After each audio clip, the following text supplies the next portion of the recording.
Will they see just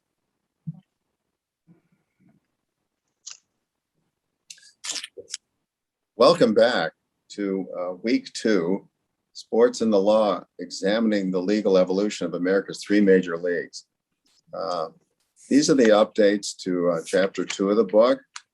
Again, there will be links attached to the syllabus that have further updates, but we thought in the interest of time, so we could hit the ground running, for each of the chapters, we're having these quick issue spotters, quick updates, just to sort of bring a clearer focus to chapter 2, which is entitled Constructing a Player's Market, the Legal Evolution of the Uniform Player Contract.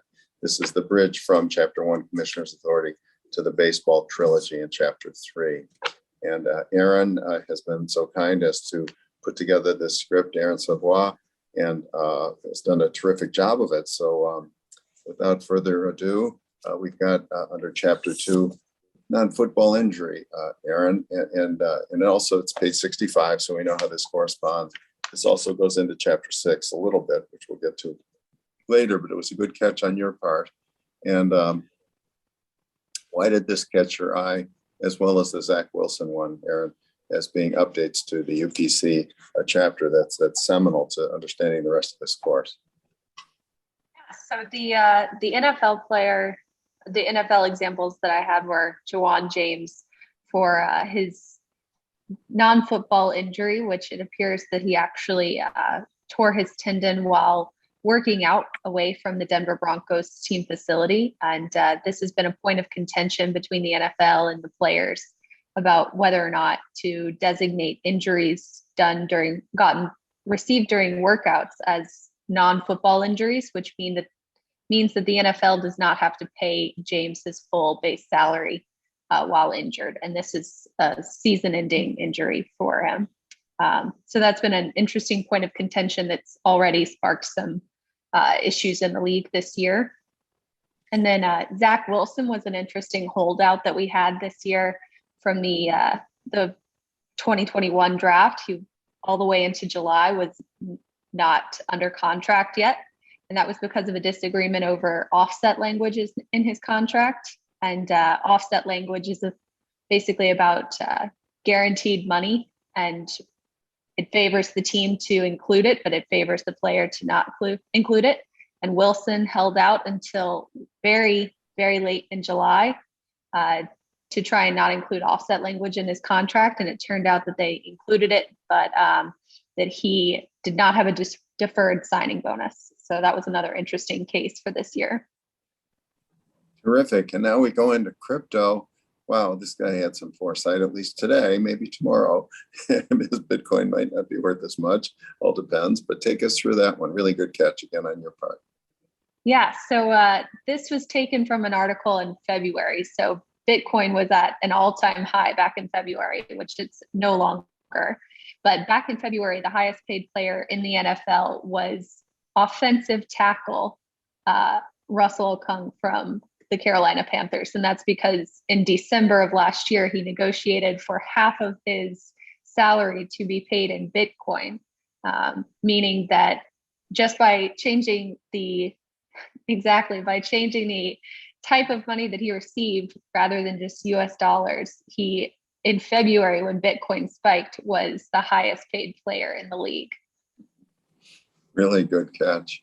And again, what we're going to learn in this course is, in the collective bargaining agreements, there are caps, hard caps, except in baseball, luxury tax payable thereover, defined revenue, including media monies, then gets split through the Players Association negotiations with the management council, the ownership group.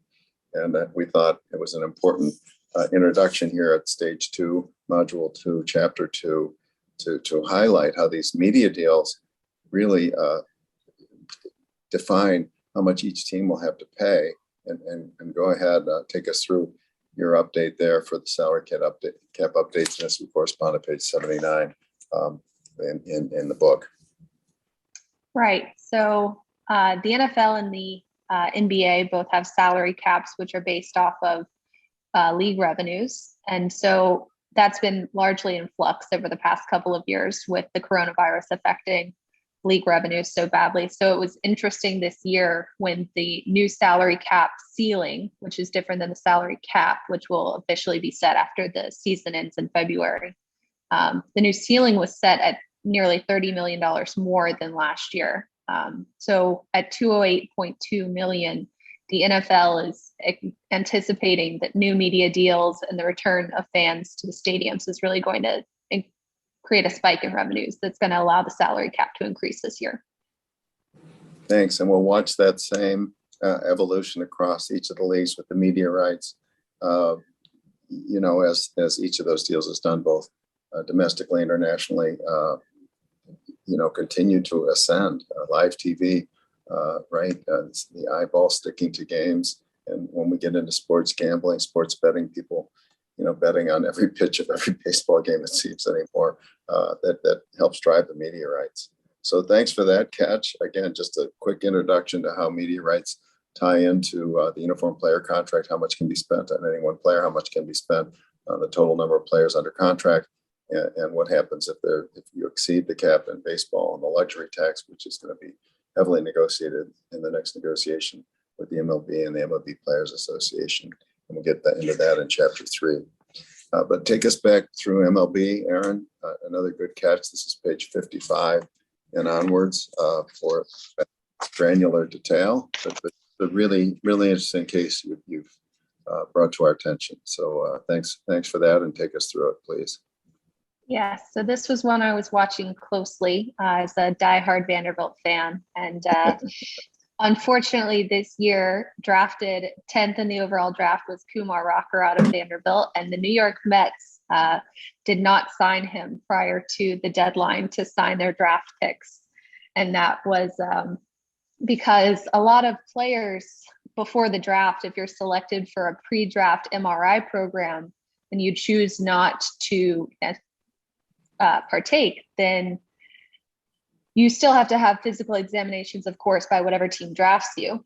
And when the Mets reviewed Rocker's MRI, they decided that they didn't want to proceed because they saw some anomalies. His agent, of course, has said that he's perfectly healthy and that his arm is perfectly fine. But because Rocker chose not to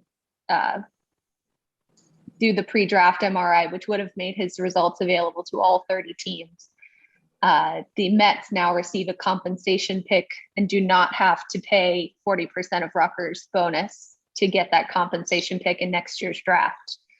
So that leaves Rocker ineligible to play for any other team this year, and he's not eligible until next year's draft. So there were some interesting options for him. Number one in my heart was to return to Vanderbilt, which he said he wouldn't. And so now he's got some other options. He can play independent baseball in another league, probably easier. And there are some interesting examples of other players who have done that. And then he might decide to play international baseball, which could lead to a very large contract, but might get him stuck in an international league for a few years. And also it's just inconvenient. Or he could not play any baseball this year, which could leave him without showcasing his skills. However, as he's already such a highly coveted pitcher out of a very good baseball program, he might not need to play in another league to get drafted next year. So I'll be interested to see what he does next. Sorry about that for Vandy. One of my all-time favorite teams also. They do it the right way.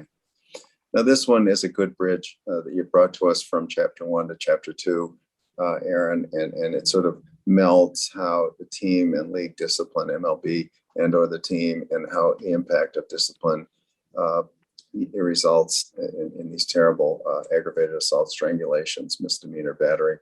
So I'm glad you brought it to us. And again, player grievance sometimes gets these reduced. As you say in your next bullet point down, as we said in chapter 1, you don't have to wait for the outcome of the judicial system for them to take action. And we've talked about the joint domestic abuse, sexual assault policy in chapter 1. But tell us how this one impacts us as we go from chapter 1 to chapter 2. Right. So it's another example, like Erin stated on chapter 1, about how the MLB is probably going to wait and see what happens before they take any action against Azuna. But this is one that we don't know yet because neither the team, the Braves, nor the MLB yet has decided on what they're going to do, and the judicial system hasn't made any decisions yet. But just another case to see, how the MLB has had this policy, which Erin mentioned, has resulted in many investigations by the league under the domestic abuse, sexual assault, and child abuse policy. And this is just another example that, under the personal conduct policy and in Azuna's contract, he will likely be suspended at least because of these allegations. And it's page 7 if we want to retrace our steps, where that policy was instituted in 2015, and boy, a lot of activity there under. This last, I think it's the next to last one, maybe the last one, is a terrific eye opener, right? Because we're talking real money here, and if it really is going to impact too, as I said before, the collective bargaining that's just now commencing for the extension or the continuation of, and the entering into of a new agreement by December of this year, lest there be a strike or a lockout. But this is really good bullet pointing. Why don't you tell us what the most important things that we should know reading through these threads? Right. So one part is just the procedure of how the grievances work. The MLBPA has filed a grievance seeking a lot of money and damages because of last year's shortened season. And, that goes to a 3-member arbitration panel. I'm sure your students who overlap with the contract drafting course will become familiar. And that 3-member panel is comprised of one appointed by the MLB, one by the MLBPA, and one who is mutually agreed upon. And that stems from last year Commissioner Manfred's ability and decision to invoke the league's right to impose a schedule because they could not come to an agreement on last year's season, which ended up only being 60 games at a full prorated pay, which has led to very high tensions between the MLB and the MLBPA. And it'll be interesting as this course goes on to see how that works with the collective bargaining agreement expiring on December 1st, because plenty of experts are worried that it's going to lead to a labor stoppage. Yeah, as we said at the end of last year's course, this was the big hold card that could be like a cannonball that just blows the whole thing out of proportion, reasonable proportions, negotiating proportions. That's terrific. And again, this does go back to how do you file a grievance, how does uniform player contract, and how does it go to an arbitral panel in each of the 3 major leagues. So thanks for keeping our eye on those continuing jump balls. And now NBA, we talked about this already a little bit, but again, gosh, with these media rights just going through the roof. And again, we go to 79 for the comparison of the updates. But this is a really interesting, I think we'll learn as we go through this course. The NBA and the NBPA are the most get along of the 3 major leagues, right? And this is symptomatic of it. So go ahead, take us through this, please, Erin. It's a good catch on your part again. Right. So I think that the comparison is what's particularly interesting here between the NBA and NFL, because like you said, the MLB does not have the same structure as far as salary cap. But the NBA has decided this year to hold the salary cap and luxury tax numbers steady from last year, which is very different from how the NFL has put their ceiling higher this year, thinking that they're going to make more money. But instead, the NBA and the NBAPA this year have decided to keep the numbers the same, but have agreed to an increase between 3% and 10% each year throughout the end of the collective bargaining agreement, which expires in 23-24. So instead of anticipating a spike in revenues this year, they're holding themselves to an increase next year. Terrific update. Okay, let's just scroll a little bit further. Or is that the end of the update? trail. You've got a lot of good footnotes. Again, we have what we call vault links that will be attached to the syllabus. These are the ones we wanted to bring to your attention with again, reference back to now chapters 1 and 2 both. We hope to bring these chapters to life for you and to update them and to evoke questions of interest as you in the class start to